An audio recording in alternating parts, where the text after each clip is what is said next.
పూరా లోకల్. నమస్తే, welcome to పూరా లోకల్. అందరికీ శ్రీరామనవమి శుభాకాంక్షలు.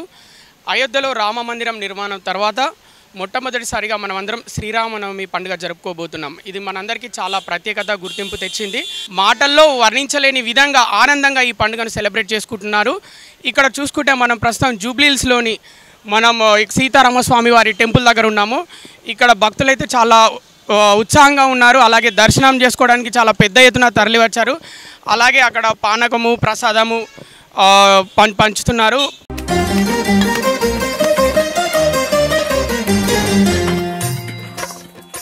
జై శ్రీరామ్. మనం ఇక్కడ చూసుకుంటే భక్తులు పెద్ద ఎత్తున తరలి వస్తున్నారు. ఒకసారి వాళ్ళని అడిగే ప్రయత్నం చేద్దాం. వాళ్ళు ఏ విధంగా సెలబ్రేట్ చేసుకుంటున్నారు పండుగని. సార్, జై శ్రీరామ్. జై శ్రీరామ్. అయోధ్య రామ మందిర నిర్మాణం తర్వాత వచ్చిన శ్రీరామనవమి మీరు ఎలా సెలబ్రేట్ చేసుకుంటారు? సంతోషంగా ఫీల్ అవుతున్నాము. చాలా తృప్తిగా ఉంది. దర్శనం, రాములవారి దర్శనం చాలా దగ్గర నుంచి దొరికింది మాకు. చాలా హ్యాపీ ఫీల్ అవుతున్నాం. శ్రీరాముని నుంచి యువత నేర్చుకోవాల్సిన లక్షణాలు ఏంటి? ఇంకా ఉన్నాయి, చాలానే నేర్చుకోవాలి. ఒక్కటని చెప్తాం, ఎన్నో ఉన్నాయి. తల్లిని కొడుకుని తండ్రిని చూసి చాలా నేర్చుకోవాల్సింది ఎగ్జాంపుల్ రాములవారి. శ్రీరామ మందిరం నిర్మాణం జరిగినప్పుడు మీరు ఎలా ఫీల్ అయ్యారు? ఆ టైంలో చాలా సంతోషంగా ఫీల్ అయ్యాను, చాలా హ్యాపీ. 500 సంవత్సరాలు మనం కొట్లాడిన తర్వాత మనకు రామ మందిరం నిర్మాణం జరిగింది. సో అందుకే భక్తులందరూ చాలా పెద్ద ఎత్తున దేవుణ్ణి దర్శనం చేసుకోవడానికి తరలి వచ్చారు.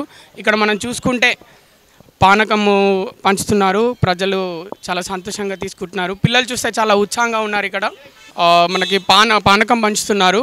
అన్న, ఈ పానకంలో ఏమేమి కలుపుతారు? మన లాలిక్కాయల పొడి, మిరియాల పొడి, బెల్లం, అంతే. ప్రతి శ్రీరామనవమికి ఇలానే పంచుతారు చేస్తారు. అది మా సార్ ఉన్నారు, అన్విరెడ్డి గారు అని, ఆయన చేస్తారు. సార్, మనకు అయోధ్యలో రామ మందిరం నిర్మాణం తర్వాత మనం శ్రీరామనవమి జరుపుకుంటున్నాం. ఇది మొదటి శ్రీరామనవమి. సో మీరు ఎలా ఫీల్ అవుతున్నారు? చాలా ఆనందంగా ఉంది. అయోధ్యలో రామాలయం నిర్మితమైన తర్వాత ఇక్కడ కూడా ఈ శ్రీరాముడు కూడా అంత పవిత్రమైన రామాలయం ఇది. ఇక్కడ చాలామంది వస్తారు. చాలా విశిష్టత కలిగిన ఆలయం ఇది. ఇలా ప్రతి ఏడాది ఇలాగే జరుగుతుంది. ఇక్కడ జరిగిన అన్నదానం ఈ మన హైదరాబాద్లో బ్రహ్మాండంగా జరుగుతుంది. అన్నదానం కూడా బాగా చేస్తారు. మీరు ఎన్ని సంవత్సరాల నుంచి ఈ టెంపుల్కి వస్తారు? నేను 15 సంవత్సరాల నుంచి వస్తున్నాను. ప్రతి ఏడాది వస్తాను. నేను ఇక్కడే ఉంటాను, ప్రతి ఏడాది వస్తాను. రామో విగ్రహాన్ ధర్మ సాధు సత్య పరాక్రమ అని మనకు చెప్తుంది. అంటే రాముడు అనేవాడు ఎవరు? ఒక విగ్రహానికి ధర్మాన్ని పూస్తే, ధర్మంతో చేస్తే విగ్రహం ఎలా ఉంటుందో అలా వాడు రాముడు. అంటే అణువణువున ధర్మమే. అంటే అతను ఏది చేసినా ధర్మమే.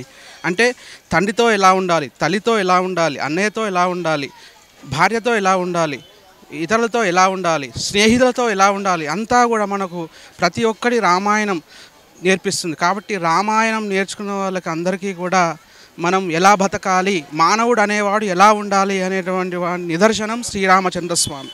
కాబట్టి అటువంటి శ్రీరామనవమి రోజు ఆ శ్రీరామచంద్రమూర్తిని మనం దర్శించుకోవడం చాలా ప్రధానమైనది, చాలా ముఖ్యమైనది, చాలా విశిష్టమైనటువంటి రోజుగా నేను చెప్పదలుచుకున్నాను. జై శ్రీరామ్. ఆ శ్రీరామచంద్రుడే ఆయనే ఆ విధంగా అయోధ్యలో మన రాముడిగా అవతారం ఎత్తి ఇలా అందరికీ మనకు ఈరోజు మొదటగా శ్రీరామచంద్రుడిగా మనకి ఈరోజు అవతారం ఇస్తున్నాడు. ఇప్పుడే కళ్యాణ మహోత్సవం అయిపోయింది. అటు బాలరామునిగా, తర్వాత కళ్యాణరామునిగా ఈ విధంగా మనకు రావడం చాలా విశిష్టమైనటువంటిది, చాలా బాగుంది. ఎందుకంటే ఆ రామచంద్రుని కోసం, శ్రీరాముని ప్రతిష్ట కోసం, బాలరాముని ప్రతిష్ట కోసం ఎన్నో సంవత్సరాలు హిందువులు చాలామంది పోరాడారు. చివరగా ధర్మో రక్షితే రక్షిత, ఆ ధర్మాన్ని రక్షిస్తే ధర్మం మనం రక్షిస్తుంది అనడానికి నిదర్శనం ఈ బాలరాముడు అయోధ్యలో నెలకొన్నటువంటి ఆ బాలరాముడు అని మనం చెప్పవచ్చు. రాముని దగ్గర నుంచి ఫస్ట్ నేర్చుకోవాల్సింది ఏంటంటే కుటుంబంలో ఎలా ఉండాలి. తండ్రి మాట వినాలి. మొదటగా మనం తండ్రి ఏదైనా ఆజ్ఞాపిస్తా లేదు నానా అంటాం. తండ్రి మాట వినాలి, తల్లి మాట వినాలి, తండ్రిని నమస్కరించాలి, తల్లిని నమస్కరించాలి, స్నేహితులతో ఎలా మెదగాలి, భార్యతో ఎలా ఉండాలి, తమ్ములతో ఎలా ఉండాలి, అణువణువున ప్రతి ఒక్కరితో ఎలా ఉండాలి అనేటువంటిది, ఎలా సహకరించాలి, ఎలా సహాయం చేయాలి, ఇదన్నీ కూడా రాముని ప్రతి ఒక్కరే నేర్చుకోవాలి. ప్రతి ఒక్క అడుగు ఎలా నడవాలో కూడా నేర్చుకోవాలి రాముని నుంచి. చాలా సంతోషంగా ఉందండి, చాలా బాగుంది. చూడడానికి కూడా చూడముచ్చటగా ఉన్నది, బాగుందయ్యా. శ్రీరాముని నుంచి మనం నేర్చుకోవాలంటే, యువత నేర్చుకోవాలంటే ఆయన నుంచి ఎలాంటి లక్షణాలు నేర్చుకోవాలి? అన్నీ మంచి మాటలు ఎంచుకోవాలా. రాముడు వారు చెప్పినట్టు మనం ఆలకిస్తే మంచిది. శ్రీరామనవమి రోజు మీరు దర్శనానికి వచ్చారు, శ్రీరాముని దర్శనానికి ఏ విధంగా అనుభూతి చెందుతుంది? మాకు చాలా సంతోషంగా అనిపిస్తుంది. అందుకే మీకు 2 సంవత్సరాలు అవుతుందండి వచ్చి ఇక్కడ దేవుని దగ్గరికి వచ్చినాం, దర్శనం చేసుకొని వెళ్తున్నాం. అయోధ్య గుడి కట్టినందుకు రాముడిది సంతోషమే, ధన్యం. శ్రీరాముడి నుంచి ఇప్పుడు నేర్చుకోవాలంటే మంచి లక్షణాలు ఏం నేర్చుకోవాలి యువత ఆయన నుంచి? ఆయనకున్న మంచితనంతో తెలియని వాళ్ళకి తెలియపరచాలి, మంచితనం గురించి చెప్పాలయ్యా. ఓర్పు ఓర్పు, సంతోషం, సంతోషంగా బతకటం. ధర్మం చాలా గొప్పది కాబట్టి మాట మీద నిలబడటం చాలా కష్టం మనిషి. ఆ ధర్మం అనేది ఆయనకుంది కాబట్టి ఆయన విజయం. చెప్పాలి అంటే ఇది చాలా గర్వకారణమే మనకి. అంటే ఆల్మోస్ట్ 500 years తర్వాత మనము అచీవ్ చేసాము అది.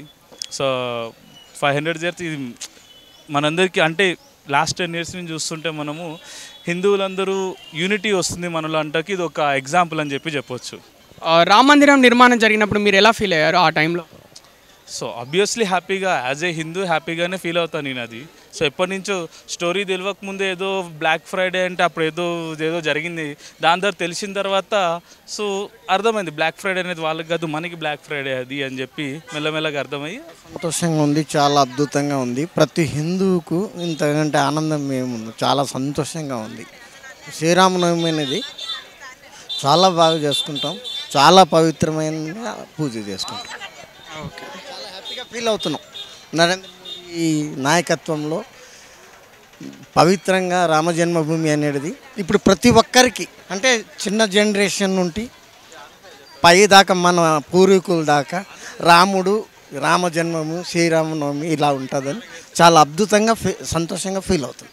రామ మందిర నిర్మాణం గురించి అంటే అవుతుందని అనుకున్నారా? ఇప్పుడు నేను 85 నుండి వింటూనే ఉన్నా, అది పూర్తిగా ఇప్పుడు పూర్తి అవ్వడం నా జనరేషన్లో నాకు ఇప్పుడు 52 years.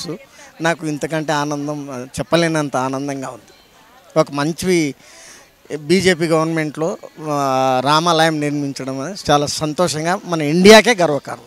అయోధ్యలో రామ మందిర నిర్మాణం తర్వాత వచ్చిన పండుగ మనకి ఎలా ఫీల్ అవుతున్నారు? చాలా గొప్పగా ఫీల్ అవుతున్నాను. ఒక హిందూగా పుట్టినందుకు చాలా గర్వంగా ఫీల్ అవుతున్నాను. ఎందుకంటే ఒక 500 ఏళ్ళ నుంచి ఎన్నో గొడవలు జరిగినా కానీ మన వాళ్ళు అందరూ కూడా ఈ మోదీ వల్ల మనకి సాధ్యమైంది. ఇది ఫస్ట్ కాబట్టి చాలా ఘనంగా జరుగుతుందని అనుకుంటున్నాను. మొత్తం ఇండియా మొత్తం కూడా చాలా బాగా జరుగుతున్నాయి రామనవమి ఉత్సవాలు. సో నేను చాలా గర్వపడుతున్నాను. శ్రీరాముడి నుంచి మీరు నేర్చుకోవాలంటే మంచి లక్షణాలు ఏంటి నేర్చుకోవాలి? మీరు అయినా యువత అయినా నేర్చుకోవాలంటే ఒక 2 చెప్పండి మంచి లక్షణాలు. మంచి లక్షణాలు అంటే తండ్రి మాట విని ఇప్పుడున్న జనరేషన్ అంతా వినట్లేదు. సో ఇప్పుడున్న జనరేషన్ శ్రీరాముని ఆదర్శం తీసుకుంటే కనుక రామరాజ్యం కిందనే ఉంటుంది. ఇప్పుడున్న ఈ గొడవలు ఇవి కూడా తగ్గుతాయి. సో అది మై బెస్ట్. చూసారు కదా వ్యూవర్స్, శ్రీరామనవమి పండుగని ఎంత ఘనంగా బ్రహ్మాండంగా జరుపుకుంటున్నారో భక్తులు. అది కూడా అయోధ్య రామ మందిరం పూర్తయిన తర్వాత వచ్చిన పండుగ కాబట్టి చాలా ఆనందంగా మాటల్లో చెప్పలేని విధంగా ఆనందంగా పండుగని సెలబ్రేట్ చేసుకుంటున్నారు. ఇక్కడే కాదు దేశమంతటా ఎక్కడ చూసినా శ్రీరామనవమి పండుగ సందడి నెలకొంది. చూస్తూనే ఉండండి పురా లోకల్. కెమెరామెన్ సతిరెడ్డితో మీ కృష్ణబాల.